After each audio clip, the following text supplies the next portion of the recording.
Not everyone in the group is currently getting along. There's a lot of big personalities.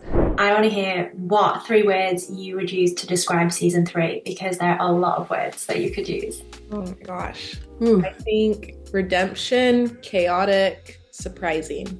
betrayal, sisterhood. We love that one. I think redemption is a good one, actually. I'll go with that one too.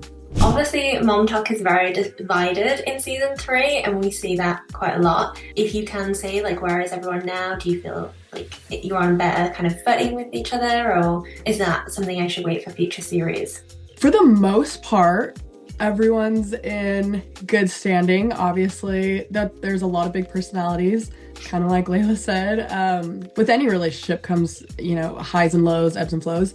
People will continue to see that in future seasons, and people also see it online all the time, right? Like, we only keep so much behind closed doors.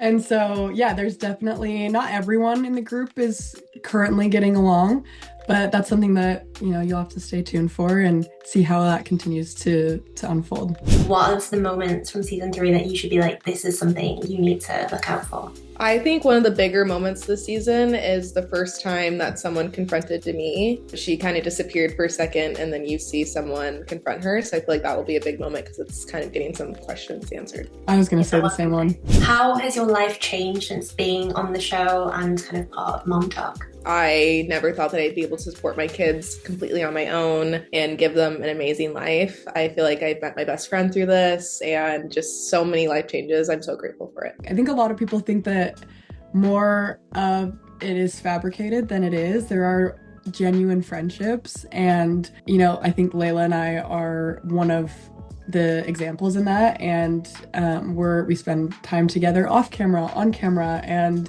yeah, it's been really great to formulate those genuine friendships and to also be able to provide a great life for our children as well. And I think the show has also kind of opened up kind of a conversation about what it's like being Mormon. I think there was like a lot of misconceptions. What is the biggest misconception that you think the show has helped to address? One of the biggest ones is probably just who should be at the forefront of the household. I feel like we kind of are, rewriting that a little bit and showing examples that the women, are the providers and kind of call more of the shots in the houses. And I feel like that's kind of a different change. And I think it's cool that we're able to show that. It's really empowering to be able to feel like we're playing some sort of role, big or small, within breaking the patriarchy.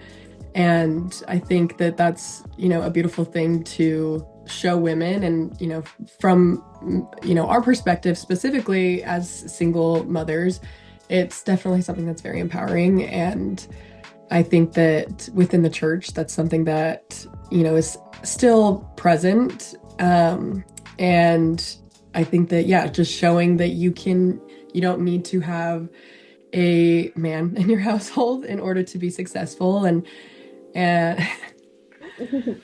yeah, so I think that that's something that's been really empowering for all of us to show that. And also, there's different levels within faith, and you're not a better person because you are more committed to the faith or not. I think showing that as well, and that we're all flawed, right? Like, regardless of where you stand within religion, or no matter what religion, we're all flawed human beings. And I think that just trying to be a better person and learning and growing and evolving is really, at the end of the day, like, should be priority number one.